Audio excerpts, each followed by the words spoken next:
Bonjour à tous, installez-vous confortablement. Aujourd'hui, je vous présente Oleg. EspritViking.com, c'est la boutique qui permet de financer ces vidéos. Donc si vous voulez que ces vidéos continuent à être produites, c'est bien d'aller sur la boutique en ligne, le Viking Gaulois, toujours dans l'esprit de réinformation historique, une réinformation qui paraît vraiment fondamentale pour pallier notamment aux lacunes des universités. Vous pouvez aussi adhérer à l'association Pagan qui participe également à financer ces vidéos. Si vous êtes nouveau sur la chaîne, abonnez-vous. Aujourd'hui, c'était une vidéo importante. Voilà, c'était Oleg de Normandie pour vous servir. Alors Oleg se présente comme un historien, c'est déjà comique, qui prétend nous révéler les secrets de l'histoire. Alors je ne suis pas contre le révisionnisme historique, bien au contraire, mais ce que Oleg nous livre, c'est un bouilli de chat indigeste qui n'a absolument rien à voir avec la moindre rigueur historique. Lisez 20 pages du professeur Faurisson ou écoutez-le pendant 20 minutes et vous verrez tout de suite la différence. Tout y est clairement, chez le professeur Faurisson, tout y est clairement exposé, judicieusement argumenté. Oleg, lui, n'a rien d'un historien. C'est plutôt un autiste qui décline tout en fonction de ses fixations irrationnelles. Je vous assure que vous allez plus d'une fois rire, et de bon cœur, tant Oleg a une ignorance crasse, nous offrant ainsi un discours d'une stupidité affligeante. Quand je l'ai écouté la première fois, je n'ai pas pu m'empêcher de penser tout de suite à ce moine ignare dans le film, stupide d'ailleurs, Au nom de la rose. Alors chez Oleg, comme dans ce film, tout y est traité de manière caricaturale, grotesque. Vous devez savoir qu'Oleg réussit l'exploit de dire des âneries et des contre-vérités pratiquement toutes les 30 secondes dans certaines vidéos, parfois plus. C'est impressionnant, réellement. Et je me suis efforcé donc de regarder 4 de ces vidéos. Ce fut, je vous l'avoue, une vraie torture intellectuelle, même si plusieurs fois bien ri, comme je vous l'ai dit. Parce que pour masquer la faiblesse de ses arguments, Oleg aime à se répéter, parfois jusqu'à 10 fois en quelques instants, parfois jusqu'à 20 fois même les mêmes sophismes dans ses vidéos, qui sont imbuvables par ailleurs. Alors toute personne au QI normal est au supplice devant l'indigence documentaire et devant la suffisance ridicule de notre bonhomme. Alors vous me direz, mais alors pourquoi perdre son temps pour un tel imposteur? Oui, pourquoi? J'ai réfléchi, j'étais pas partant. Et puis, pourquoi lui consacrer une vidéo? Parce qu'on m'a quand même fait signaler que ces vidéos sont visionnées par des centaines de milliers de personnes. Alors, et voire pour l'une d'elles jusqu'à 1 million, paraît-il. Donc, alors soit les gens qui regardent Oleg, regardent ces vidéos pour rigoler d'Oleg. C'est une détente, pourquoi pas. Dans ce cas, il n'y a pas de problème. Alors, soit ces gens boivent ces paroles comme celles d'un savant anti-système, et là, ça donne une idée effrayante de la capacité de l'esprit humain à l'errance, et aussi ça donne une idée triste du niveau intellectuel de la masse en ces temps de technique, d'ignorance, d'internet, d'orgueil, d'apostasie, etc. Alors ces vidéos d'Oleg sont longues, brouillonnes, donc notre but est évidemment pas de réfuter toutes les absurdités, il y en a beaucoup trop, ce serait interminable, ce serait fatigant pour tout le monde, donc je vous propose simplement un aperçu, mais révélateur et caractéristique du bonhomme, pour en finir une bonne fois avec son cas. Alors le plus simple sera de suivre globalement l'ordre chronologique des thèmes qu'il aborde.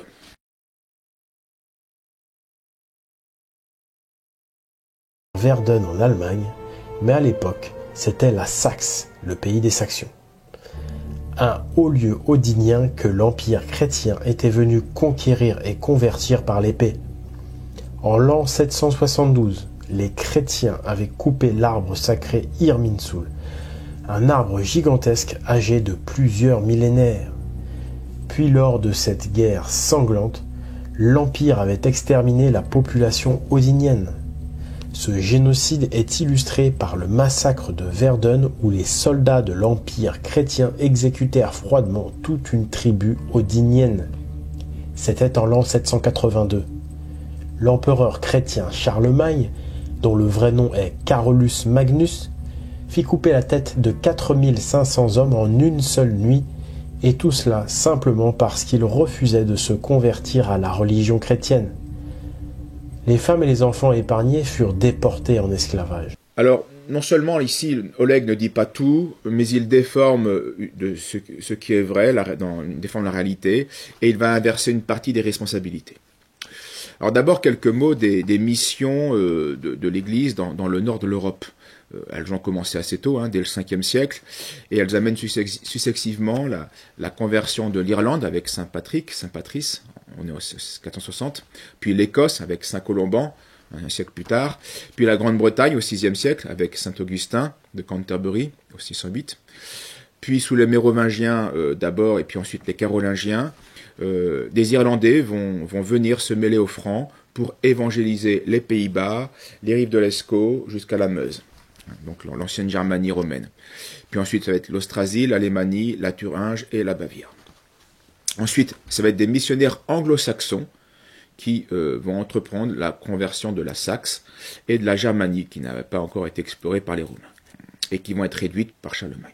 Au IXe siècle, donc, le christianisme pénètre alors en Moravie, en Bohême, grâce à Saint Cyril et Saint Méthode, puis au Danemark, avec le travail de Saint Anchère, et à partir du Xe siècle, en Suède, en Norvège, en Pologne, en Hongrie et en Russie. Voilà un bref résumé. Remarquons quelques noms, Saint-Amand et Saint-Éloi, au 7e siècle, côté franc.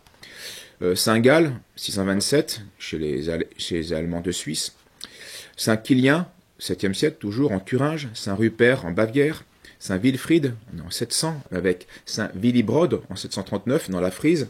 Et Saint-Boniface, plus connu, en 755, dans la Saxe et les pays environnants. Donc tous, remarquons-le, sont des saints qui ont évangélisé, et qui ont évangélisé, bien sûr, sans l'épée, et avant donc Charlemagne.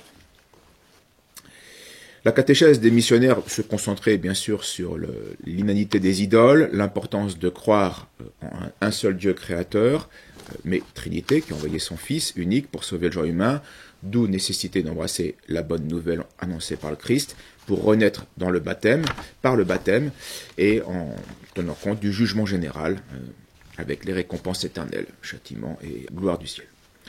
Donc voilà, pour résumer bien sûr en grande ligne, l'action de l'Église. Voyons maintenant l'action politique parallèle à l'action de l'Église. Les Saxons, on le sait, étaient des farouches païens qui faisaient des incursions fréquentes en Austrasie et dans la Hesse. Et pas que là d'ailleurs. Alors en 772, Charlemagne veut en finir avec ces menaces. Il le fait à sa manière. Il s'empare de plusieurs forteresses, puis le sanctuaire idolâtre de l'Irminsul. C'est un énorme tronc d'arbre en forme de colonne, ce qui était censé, dans la superstition païenne, censé soutenir la voûte céleste. Les Saxons répondent bien sûr à cette offensive en dévastant la Hesse et en transformant la basilique de Fritzlar en écurie pour chevaux. 2 ans plus tard, Charlemagne engage une nouvelle campagne et il décide non seulement de combattre les Saxons, mais, et c'est là que ça commence, les critiques peuvent être faites, de vouloir les convertir, pour ainsi pacifier la région définitivement. Alors, il reprend les villes, il y crée des églises, et il va atteindre juste le fleuve, le Vézère. En 776, nouvelle expédition qui provoque des conversions de nombreux Saxons. Alors l'empereur confie à l'abbé de Fulda, disciple de Saint Boniface, le soin d'organiser ces missions chez les Saxons. Et ainsi donc, se termine la première campagne en Saxe de Charlemagne. Bon, jusqu'à là, il n'y a pas grand-chose à dire. Mais les Saxons profitent des difficultés que Charlemagne a autre part, du côté espagnol, à Roncevaux, en 778, pour reprendre l'offensive. Et à l'appel de Widukind, la Saxe se soulève contre les Francs. Alors Charlemagne va multiplier des expéditions en 782 à travers tout le pays. De nouveau, d'abord la guerre, ensuite installe des missionnaires, des comtes pour pacifier et gouverner le pays. L'anglo-saxon Wilhad fonde une église en Wim maudit et Louis de Guerre, disciple de Grégoire d'Utrecht, s'installe lui en Frise de Nord.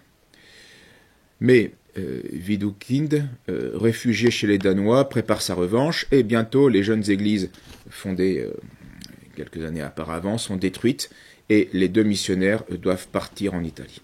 Tout est détruit. Alors, bien plus, l'armée franque aussi, ça s'ajoute, va être surprise dans un massif avec ses chefs, 4 contre, 20 officiers, vont être tous massacrés. Donc là, il y a riposte de Charlemagne, et c'est celle qui est bien connue, c'est celle que évoque Oleg. Il arrive au confluent de la Vézère, de l'Elbe, à Verden, et là, il se fait livrer les 4500 Saxons et les fait décapiter. Donc, il s'agit en fait donc de représailles, voilà, très nettement, contre un ennemi, afin de tirer satisfaction d'une violence et de dommages causés par les Saxons. En fait, donc, c'est violent, évidemment, c'est la guerre, mais c'est des choses qu'on retrouve à travers l'histoire, entre des vaincus et des vainqueurs, des représailles parce que les lois de la guerre n'ont pas été respectées. Donc c'est un tué, 10 otages, 100 otages. Voilà, les Américains ont fait cela, les Allemands ont fait cela, les Français l'ont fait, les Anglais l'ont fait. Pas dans toutes les mêmes proportions, mais c'est quelque chose qui existe. En fait, ce qui pose problème, c'est pas cet événement-là, même si il est impressionnant et il y a quand même une certaine cruauté, mais c'est vrai, en tout cas une certaine sévérité. En fait, ce qui pose problème dans la politique de Charlemagne, c'est pas les représailles, même si elles furent terribles. Après tout, il faut quand même pas oublier que les Saxons avaient, en temps de paix, massacré les missionnaires, les missions et les compagnons de Saint Wilhad, en faisant donc une hécatombe dans la région. Ce qui pose vraiment le problème, c'est le capitulaire de Charlemagne de l'époque, qu'on peut appeler un capitulaire terroriste, en 785. Charlemagne veut soumettre les Saxons au christianisme, très bien, mais de force, et là ça ne va plus. Et ainsi, quelques exemples de chapitres de ce capitulaire qui sont tout à fait inacceptables. Quiconque entrera par la violence dans une église et en enlèvera quelque objet, ou bien incendiera l'édifice, sera mis à mort. Oui. Alors, mis à mort pour le feu, pourquoi pas, mais pour un moindre objet volé, bon, c'est pas le pire. Quiconque tuera un évêque ou un prêtre ou un diacre sera mis à mort. Quiconque livrera aux flammes le corps d'un défunt, suivant le rite païen, sera mis à mort. Ah, là, ça pose plus de problème. Et le gros problème, c'est l'article 8, qui est inacceptable. Désormais, tout Saxon non baptisé qui cherchera à se dissimuler parmi ses compatriotes et refusera de se faire administrer le baptême, voulant rester païen, sera mis à mort. Donc là Charlemagne est injustifiable, évidemment. Donc ce régime de terreur, en prétendant imposer le christianisme, en fait, va le rendre haïssable, évidemment. Et Alcuin, qui est un des grands savants, un des grands théologiens de l'époque, et donc un des proches de Charlemagne, protestera hautement contre ces violences contraires à l'esprit de l'Évangile et à la justice. Une telle christianisation forcée n'était évidemment qu'illusion. Et donc les Saxons baptisés par force vont retourner à leur pratique païenne dès qu'ils le pourront. Dans une fameuse lettre, Alcuin écrivait ceci. « Ah, si l'on avait prêché au peuple le joug léger du Christ et son suave fardeau avec autant de chaleur qu'on a exigé le paiement de dîmes et puni les petites fautes, peut-être ne se serait-il pas dérobé au serment du baptême. Est-ce que les apôtres du Christ avaient enseigné et envoyé prêcher à travers le monde, lever des dîmes et demander des cadeaux? Certes, la dîme est une bonne chose. C'est un impôt qui a sa raison d'être et qui est juste et raisonnable dans une société chrétienne. Mais on ne commence pas par ça quand on veut évangéliser. Mais il vaut mieux, disait Alcuin, la perdre que de perdre la foi. Et plus loin, il s'en prend à ceux qui ne sont pas des prédicateurs, mais des déprédateurs, disait-il. Donc après avoir vécu sous le régime de la terreur, les Saxons vont se révolter et de nouveau profiter d'une crise du royaume en 793. Et donc d'où une troisième période de conquête qui commence, encore plus terrible que les précédentes. Pendant 5 ans, de 794 à 799, l'ordre franc va s'imposer par la brutalité. Charlemagne se rend compte à force, enfin de l'inutilité de telles mesures extrêmes. Et il va le promulguer un nouveau capitulaire en 797 qui remplace celui de 785 inacceptable. On donne des amendes et non plus la peine de mort pour punir par exemple les incendies et les violences sur les personnes, etc. Donc c'est au final une longue guerre de 30 ans qui va se terminer. Fonctionnaires, prêtres et moines s'installent ensuite peu à peu en Saxe et les premiers évêchés commencent à se fonder à Paderborn où est construite l'église du Saint-Sauveur confiée à un Saxon, Hatumar, qui avait été un ancien otage élevé dans un monastère franc, et puis aussi à Verden, à Midden, sur la Vézère, qui deviennent également des évêchés. Mais d'après mon spécialiste, je serai tellement atteint que normalement, bien, je ne devrais pas avoir de mal à faire des progrès. Donc, face à ce constat, somme toute encourageant, je suis resté pensif. Pensif, mais bête. J'ai réfléchi, les abrutis réfléchissent énormément. Tout simplement parce que leur rendement est faible. Je vous laisse le temps d'y réfléchir. En fait, j'étais extrêmement prétentieux. Je me prenais carrément pour un médiocre, alors que j'étais nul. Maintenant, si intellectuellement je peux peu, bien je vis heureux dans l'éternelle et la perpétuelle béatitude de l'abruti. Alors lui, on l'aime pas, il se croit sorti tout droit de la cuisse de Jupiter. Avec son air austère, il se croit intéressant, il faut qu'il parle tout le temps. Il a des idées sur tout, il sait surtout nous bourrer beau. Oh, oh, oh, il a tout vu, tout lu, tout entendu. Il est tellement instruit que plus personne comprend ce qu'il dit. Il a tout vu, tout lu, tout entendu. Il a même dit qu'il n'y avait pas plus modeste que lui. Personne ne veut le dépasser, surtout question cadrée.